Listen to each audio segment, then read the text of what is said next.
Hey, good morning, everybody. I want to talk real quick uh, about the issues that we are dealing with in society, particularly concerning racism and police brutality. I'm going to name this particular talk Possible Sources of Police Brutality, Racism, Pride, and White Nationalism. And I'm going to talk about more so pride and white nationalism under the guise of both white power and under the guise of nationalism. And so over the last couple of weeks, I've been talking about racism, and in the midst of that, another racial conflict and episode has come to the surface in Wisconsin. And so I want you to share this. And if you have any comments, just put them in the comment section. I encourage civil discussion. If we are able to be civil, I'll try to answer these comments, but I want to keep this to like 15 to 20 minutes at the most. So yesterday I talked about the issue of racism, and particularly in the context of nation against nation in Matthew 24:6 through 8, and I talked about the end of the age dynamics of the signs of a new age that's going to be birthed, being one of the signs of the birthing of a new age, and actually the birth pains of that new age is race against race or nation against nation.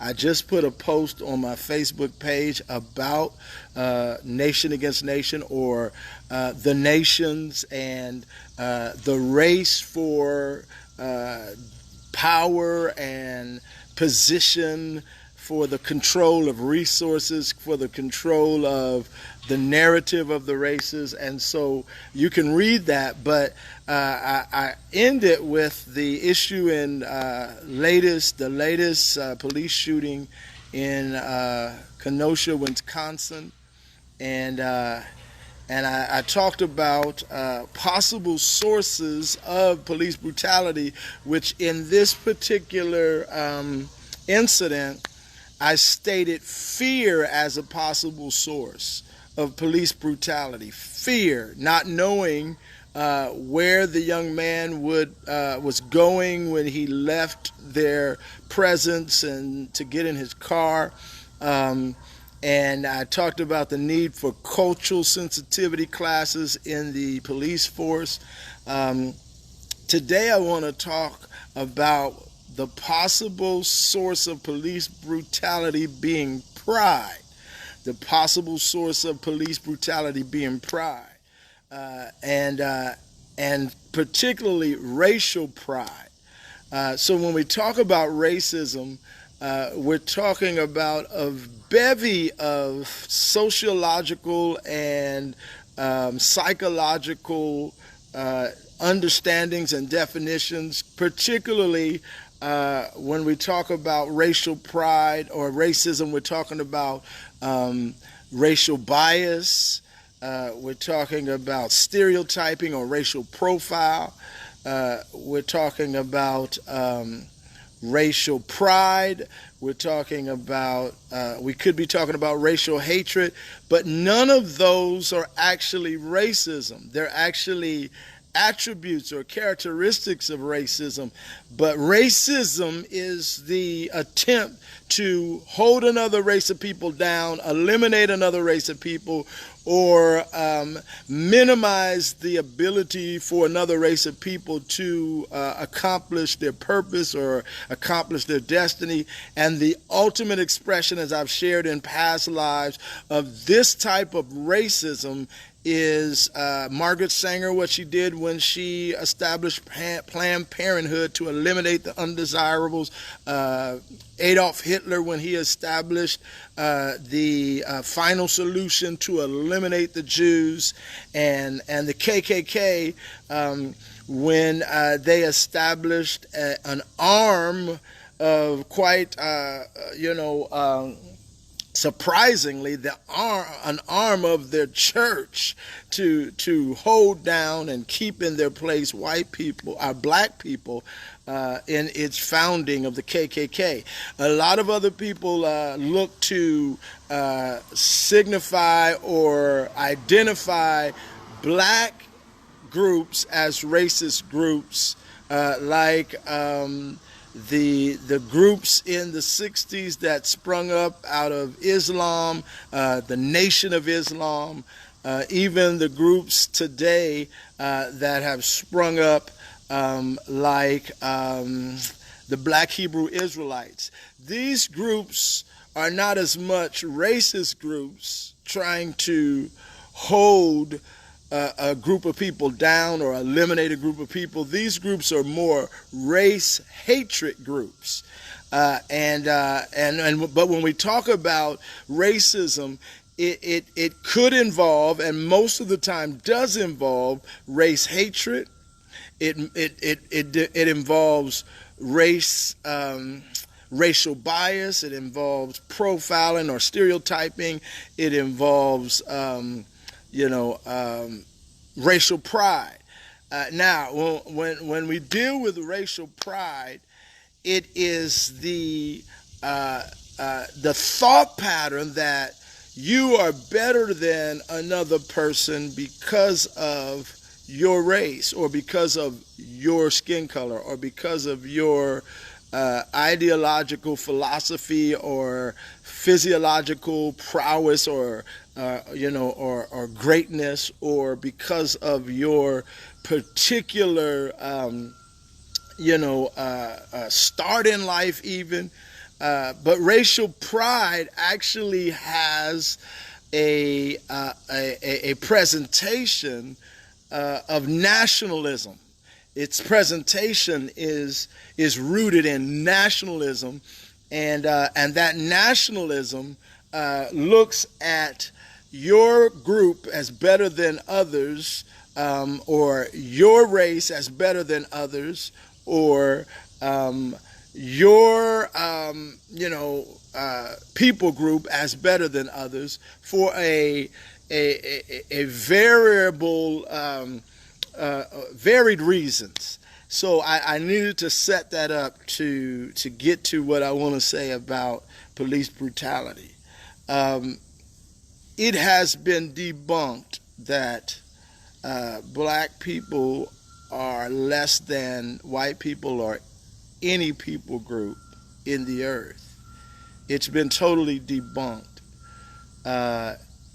It was initially thought back in the founding of this nation that black people were 3/5 of a man. That thought pattern has been debunked. However, there are some people that clearly think that the betterment of one race over another is still physiological. There are some people that still think that a race is better than a people group is better than another people group because of physiological differences that are in our DNA. That is not true. But if you do think that, if that is innate in you, that white is right, and because you are white, you're better, when you might not even vocalize that. You might not even express that. But if that's in you, either because of education whether it be family education, somebody put that in you in your family, or whether it be schooling, somebody put that in you in school, or whether it's some type of fraternity that somebody put that in you.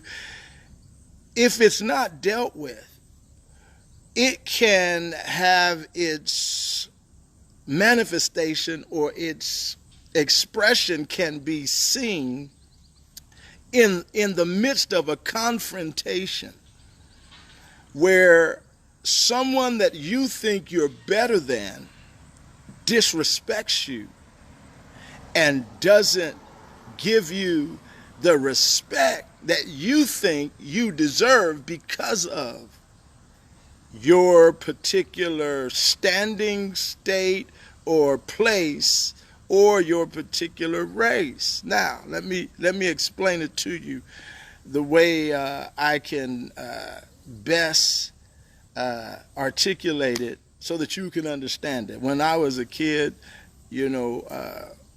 every now and then my flesh would rise up to my mom and my dad.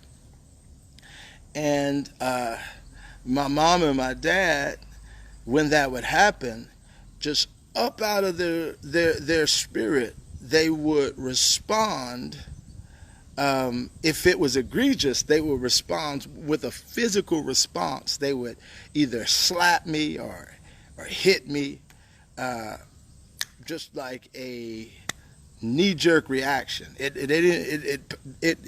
would bypass their mind, their mental reasoning, and the source of that knee-jerk reaction was actually my disrespect of them and their desire for and demand for that respect. And many of you that can relate to this can relate to the phrase or the term, boy, I brought you into this world and I'll take you out of this world. and so their thought pattern was, how dare you respect me? I birthed you. How dare you respect me? I brought you into this world. How dare you disrespect me? Excuse me. How dare you disrespect me? After all I've done for you, after all I've given to you. Now, that's different than disciplining with the rod. Disciplining with the rod is a biblical type of discipline that children need. What I'm talking about is this knee-jerk response. Not go in the room and get the belt, or go outside and get the switch. You're going to get a spanking for what you did. No, I'm talking about a knee-jerk response, like a backslap that came because you just said something that was beyond disrespectful. It was like, you just hit them with your words, and so they didn't even think about it. They didn't have time to think about it. It bam, and you were getting up off the floor. Now, discipline in that context is not the biblical context of discipline. And it comes from the flesh, and it comes out of the pride of being offended that somebody beneath you disrespected you. Somebody that you look at as beneath you disrespected you. That at times could be, I said could be, what police deal with when a young black man disrespects them. If they have not dealt with this white nationalist, this white power, this white is right mindset that could be deep within. It could even be beyond the skin color. It could be from a position of authority like my mom and my dad. It could be because you disrespected the badge or disrespected who they are in their uniform.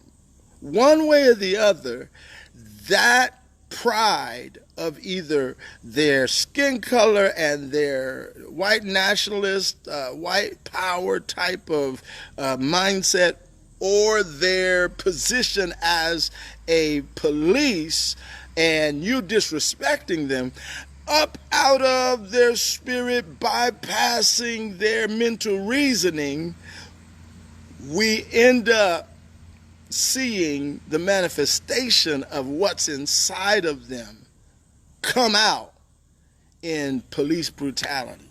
Now, I tell you this because oftentimes you don't know it's in you until it comes out of you. You don't know you're dealing with it if you haven't dealt with pride, whether it's racial pride, whether it's social pride, political pride. If you haven't dealt with pride deep down within you, it might be too late when it shows its ugly head up in the midst of a conflict. And I remember my dad, after he would, and then it's only happened one time. I remember I got up in my dad's face. I was 18 years old. And my dad was a preacher. I remember it only happened one time. I got up in my dad's face as if I was going to hit him. I got up in his face, y'all. And he was 6 foot. He was 6'3". He's passed on. He was 6'3", and my dad had these big muscles, and I was a skinny, growing 18-year-old, and I got up in my dad's face, and the next thing I knew, I was picking myself off the floor. He had actually picked me up by my collar, put me on the ceiling. My head was on the ceiling, and he said, "Boy, if you ever get in my face as if to hit me again, you will not live," and threw me down to the floor. That was a knee-jerk reaction. He didn't even think about it. This was a preacher, one of the quietest, holiest men I knew. But I challenged him, and when I challenged him, that which was in him, that pride that was in him of being demanding respect as a man in his house, and me becoming a man challenging that respect with disrespect, it caused him to respond in a way that he didn't and wouldn't respond otherwise. This is what many white police are dealing with. They're dealing with pride. They're dealing with pride, and they're dealing with deep-seated, deep-rooted thoughts that either black people are beneath them, black people are less than, black people they don't deserve to be properly policed. They behave like animals, so we're going to treat them like animals. All of these things are possible thoughts and mindsets that would be deep within, that will only manifest when there's a conflict of disrespect, when there's a conflict where people are being challenged with who they are and where they stand in a particular setting or situation. And so I talked about the fear yesterday that quite possibly they were afraid, not knowing where the gentleman was going, what he was going to get out of his car, he was going to his car, why he was going to his car, what the guns pointed to him.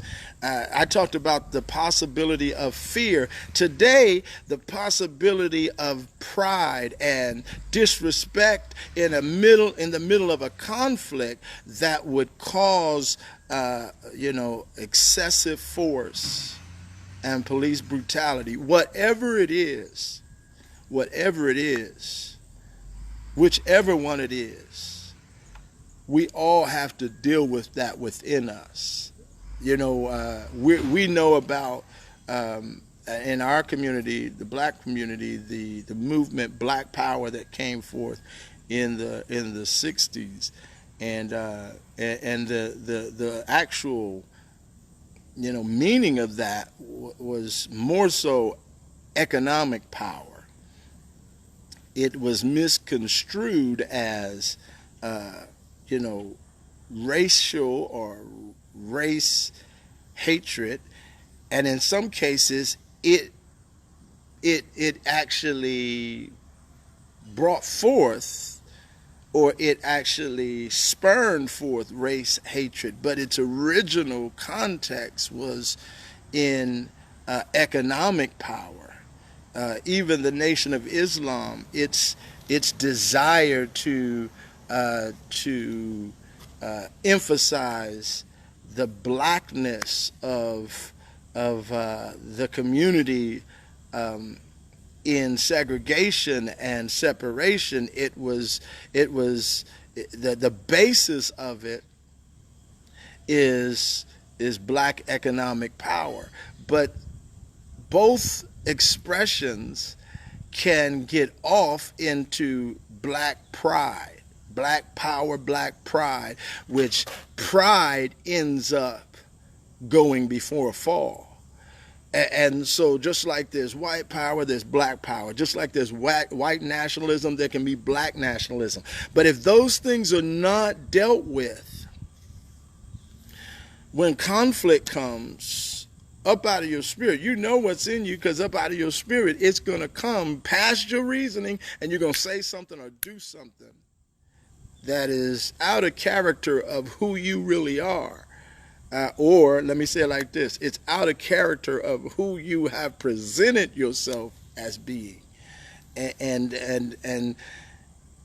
you'll have to pull it back when it manifests, because it surprises you many times that you say or do things that are out of your character when you are confronted, having not dealt with the deep-seated, rooted thoughts and ideologies and philosophies that are in you that should be dealt with. So I wanted to talk about, I don't know, what do y'all think? I wanted to talk about this morning. It's in one of my books. I wrote about it in I think The Table of Brotherhood, and even another one called Building Cities of Refuge. But I think we have to talk about these things, because if we don't talk about them, y'all, we're going to be subject to and imprisoned in these mindsets and behaviors that are the leaves of the root of these things that we're not dealing with deep within our hearts. And so just wanted to bring it to the public forum of Facebook, and I'm grateful that I'm able to actually get on here now, because I was blocked for like 4 or 5 months on Facebook Live. They said my content was abusive. And so share this on your page and open up a dialogue for conversation around some of the things I shared. And if you don't agree with them, just, state what you believe, and give other people an opportunity to share what they believe. I'm just sharing what I've written and studied out, both from scripture and from sociological studies and reading in my 30 years of dealing with this as an adult. And so, bless you. I'm going to let you go. I've been on here too long. Have a blessed day.